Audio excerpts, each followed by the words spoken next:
আমেরিকার নাসার দুজন অ্যাস্ট্রোনট বর্তমানে মহাকাশে ইন্টারন্যাশনাল স্পেস স্টেশনে আটকে পড়েছেন। তাদের মধ্যে একজন হলেন বিখ্যাত মহাকাশচারী ভারতীয় বংশোদ্ভূত সুনিতা উইলিয়ামস, আর দ্বিতীয়জন হলেন বুচ উইলমোর।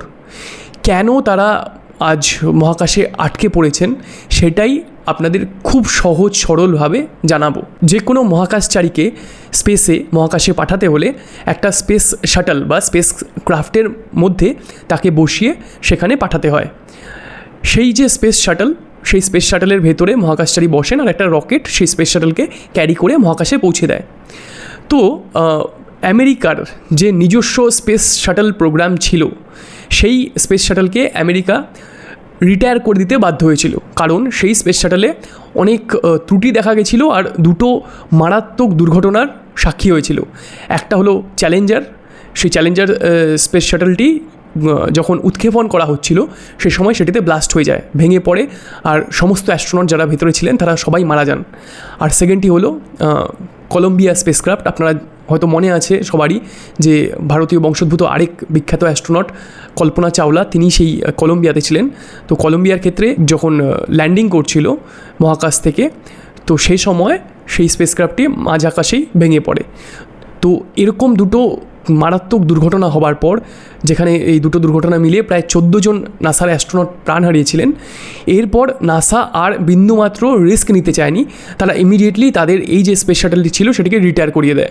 তারপর থেকে যতগুলো নাসার মিশন হয়েছিল সব মিশনেই তারা ইউজ করছিল রাশিয়ার যেটা স্পেস শাটল সোয়ুজ, সেটার নাম হলো সোয়ুজ। সেই সোয়ুজ স্পেস শাটলে করে তারা মহাকাশচারীদের মহাকাশে পাঠাতো। এখন একটা অবভিয়াস ব্যাপার, রাশিয়া আর আমেরিকার মাঝে সম্পর্ক তো তিক্ত, আপনারা সবাই জানেন। আর আমেরিকার মতো একটা দেশ, যে দেশ স্পেস সায়েন্সে এতটা উন্নত, তারা কেনই বা চাইবে অন্য একটা দেশ, আর স্পেসিফিক্যালি রাশিয়ার স্পেস শাটল ইউজ করে নিজেদের অ্যাস্ট্রোনটকে স্পেসে পাঠাতে। তাই বহুদিন ধরেই আমেরিকা আরেকটা নতুন নিজেদের দেশের একটা স্পেস শাটল, যেটা সম্পূর্ণ সেফ হবে, সিকিউরড হবে, এরকম স্পেস শাটলে মানুষ মহাকাশচারীদের পাঠাতে চাইছিল। সুনিতা উইলিয়ামস আর বুচ উইলমোর এই দুজন অ্যাস্ট্রোনটকে সেই যে নাসার নতুন একটা স্পেস শাটলের একটা টেস্টিং করার জন্য তাদেরকে এই নতুন স্পেস শাটলে করে মহাকাশে পাঠানো হয়েছিল। এটি হলো বোয়িং কোম্পানির স্টারলাইনার নামের স্পেস শাটল। এই স্পেস শাটলটি বানিয়েছে বোয়িং কোম্পানি। আপনারা জানেন বোয়িং বিভিন্ন এয়ারক্রাফট বানায়, এরোপ্লেন বানায়, তো তাদেরই এই স্পেস শাটলটি বানানো নাম হলো স্টারলাইনার। তো এটি ছিল স্টারলাইনারের ফার্স্ট মিশন। তো মিশনটি জুন মাসে হয়েছিল, অর্থাৎ এই দুজন অ্যাস্ট্রোনট তারা জুন মাসে বোয়িংয়ের স্টারলাইনার স্পেসক্রাফটে চেপে মহাকাশের ইন্টারন্যাশনাল স্পেস স্টেশনে তারা ডক করেন, অর্থাৎ সেখানে অবতীর্ণ হন। তো এই যে যাওয়ার সময়, এই যে উৎক্ষেপণ হওয়ার পর তারা আইএসএসে গিয়ে পৌঁছলেন, এর মাঝখানের সময় দেখা যায় যে সেই স্পেস শাটলে বিভিন্ন রকম প্রবলেম দেখা দিচ্ছে।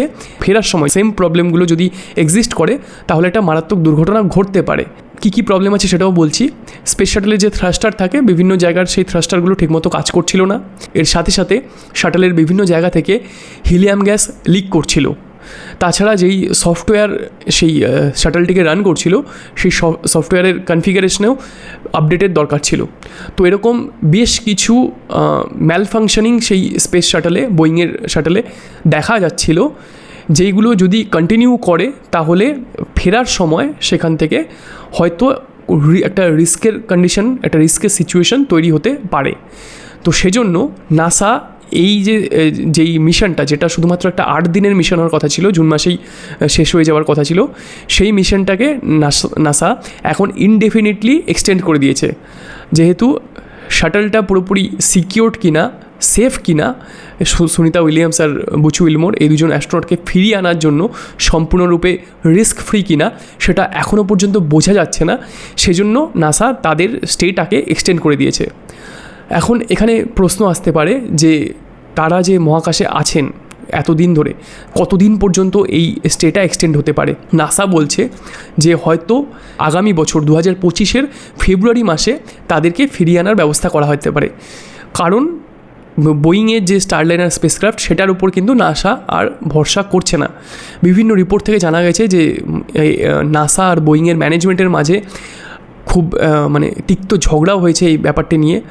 আর নাসা কমপ্লেন রেজ করেছে যে বোয়িং এত প্রায় 4 বিলিয়নেরও বেশি পেমেন্ট নিয়েছিল এই স্টারলাইনার স্পেসক্রাফটটি বানানোর জন্য, তারপরেও এত ম্যালফাংশন কী করে সেখানে আসতে পারে।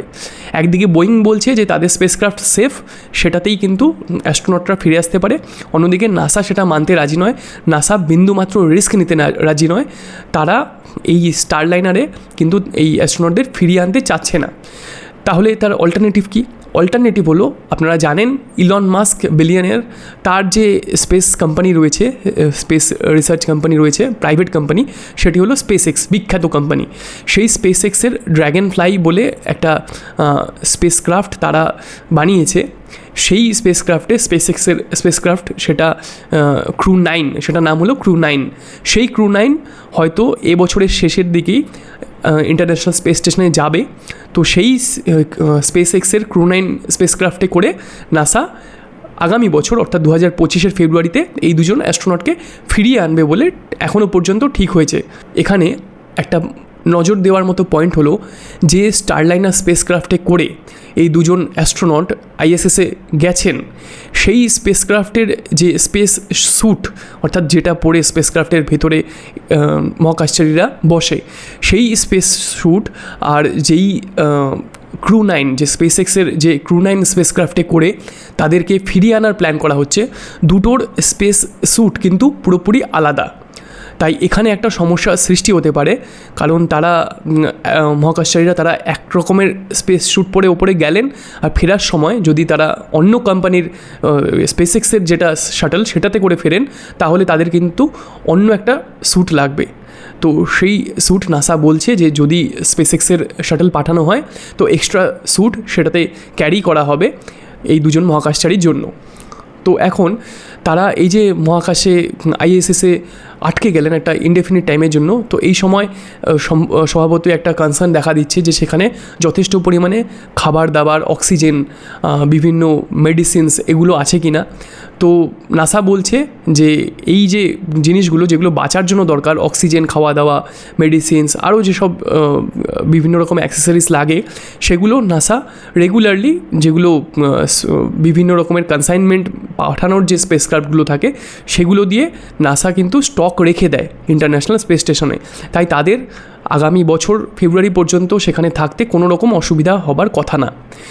তো এরপর নেক্সট যেটা কনসার্ন আসছে সেটা হলো এই যে অ্যাস্ট্রোনটরা তাদের হেলথ নিয়ে। ইন্টারন্যাশনাল স্পেস স্টেশনে কিন্তু গ্র্যাভিটি নেই, সেখানে মাইক্রোগ্র্যাভিটি কাজ করে, অর্থাৎ সেখানে শূন্যের মধ্যে মহাকাশচারীরা ভাসতে থাকে। আমাদের বডি, আমাদের যে শরীর, সেই শরীরটা পৃথিবীর যে গ্র্যাভিটি, সেই গ্র্যাভিটিকে অ্যাডাপ্ট করে তৈরি হয়েছে, যার ফলে আমাদের যে শরীরের যে স্কেলেটন রয়েছে, যে কঙ্কাল রয়েছে, যে হাড়গুলো রয়েছে, সেটা বডির মাসেলকে ধরে রাখার জন্য তৈরি হয়েছে। তাই যখন মহাকাশে একটা গ্র্যাভিটিলেস সিচুয়েশানে সেখানে বহুদিন ধরে এই মানব শরীর থাকে, তখন এই যে শরীরের ওজন ক্যারি করার জন্য হাড়ের যে দরকার, সেই দরকারটা ধীরে ধীরে চলে যায়, কারণ সেখানে গ্র্যাভিটি নেই। গ্র্যাভিটি না থাকাতে ওজনও ক্যারি করতে হচ্ছে না আমাদের কঙ্কালতন্ত্রকে, হাড়কে। সেজন্য শরীরের যে হাড়, সেই হাড় ক্ষয়ে যেতে শুরু করে। যেহেতু শরীরের ওজন হাড়কে আর ক্যারি করতে হচ্ছে না, তার প্রয়োজনীয়তা আর দেখা দিচ্ছে না, তাই ধীরে ধীরে হাড় ক্ষয়ে যেতে শুরু করে। মান্থলি প্রায় 1 থেকে 2% হাড় ক্ষয়ে যেতে থাকে, যার ফলে খুব তাড়াতাড়ি অস্টিওপোরোসিস হয়ে যাওয়ার সম্ভাবনা থাকে। এটা একটা খুব মেজর একটা কনসার্নের বিষয় যে এত একটা লম্বা সময় তারা মহাকাশে থাকবেন, তো তাদের যে বোন ডেন্সিটি সেটা যদি কমে যায় তাহলে সেটা একটা খুবই চিন্তার বিষয়। দ্বিতীয়টি হলো, আমরা পৃথিবীর যে চৌম্বক ক্ষেত্র রয়েছে, যে ম্যাগনেটিক ফিল্ড রয়েছে, সেই ম্যাগনেটিক ফিল্ডটি মহাজাগতিক যেসব রশ্মি, কসমিক রে, সেগুলোকে আটকে দেয়, যার ফলে পৃথিবীতে আমরা যখন থাকি তখন এইসব মহাজাগতিক রশ্মি আমাদের শরীরে এসে পৌঁছয় না। এই রশ্মিগুলো কিন্তু ভীষণ ক্ষতিকারক আমাদের স্কিনের পক্ষে, আমাদের শরীরের পক্ষে। এগুলো থেকে ক্যান্সার হতে পারে। কিন্তু যখন পৃথিবীর যে চৌম্বক ক্ষেত্রের বাইরে, অর্থাৎ ইন্টারন্যাশনাল স্পেস স্টেশনে, এই মহাজাগতিক রশ্মিগুলোকে আটকানোর কিন্তু খুব একটা মানে পৃথিবীর চৌম্বক ক্ষেত্রের মতো শক্তিশালী কোনো ব্যারিয়ার থাকে না, যার ফলে এই রশ্মিগুলো এসে মহাকাশচারীদের ওপর কিন্তু খুব একটা অ্যাডভার্স এফেক্ট ফেলতে পারে তাদের হেলথের ওপরে। এটা হলো 2 নম্বর কনসার্নের কারণ। তাদের মানসিক অবস্থা কেমন আছে, কারণ এতদিন ফ্যামিলি ছাড়া তাদের সেখানে থাকতে হবে, আর একটা স্ট্রেস তাদের মনের মধ্যে কাজ করবেই যে তারা কিভাবে ফিরবে, সেই যে স্পেসক্রাফট সেটা কতটা সুরক্ষিত হবে, কতটা নিরাপদ হবে, এই সব স্ট্রেস মিলে আর পৃথিবী থেকে এতদিন দূরে থাকা, কারণ তাদের তো এটা প্রিপ্ল্যান্ড ছিল না যে এতদিন থাকতে হবে। তারা তো ভেবেছিলেন যে মোটে 8 দিনের একটা মিশন, খুব তাড়াতাড়ি আবার পৃথিবীতে ফিরে আসবেন। সেটা যে এত মাস এক্সটেন্ড হয়ে যাবে এটা তারা জানতেন না। তাই তাদের মনে যদি কোনো রকমের ডিপ্রেশন তৈরি হয়ে থাকে, তো এগুলো কিন্তু খুব একটা বড় কনসার্নের বিষয়। তো বর্তমানে সারা পৃথিবী জুড়ে বিজ্ঞানীরা খুব এটা নিয়ে একটা চিন্তায় আছেন যে এই 2জন অ্যাস্ট্রোনট তারা কবে আলটিমেটলি পৃথিবীতে ফিরে আসতে পারবেন। আমাদের সকলেরই এটাই প্রে করা দরকার যে তারা যে স্পেস শাটলে ফিরবেন সেটা যেন সম্পূর্ণ সুরক্ষিতভাবে, একদম রিস্ক ফ্রিভাবে তাদেরকে নিয়ে আবার পৃথিবীতে ফিরে আসতে পারে খুব তাড়াতাড়ি। আর এক্ষেত্রে নাসা আর বাকি সব দেশের যে স্পেস এজেন্সিগুলো রয়েছে তাদেরকে একসাথে মিলে একটা খুব স্পিডি সলিউশন বের করা দরকার। আজকের ভিডিও যদি আপনাদের ইনফরমেটিভ মনে হয়ে থাকে তাহলে চ্যানেলকে সাবস্ক্রাইব করুন, লাইক করুন, শেয়ার করুন। এরকমই কোনো ইনফরমেটিভ ভিডিও নিয়ে দেখা হবে খুব তাড়াতাড়ি।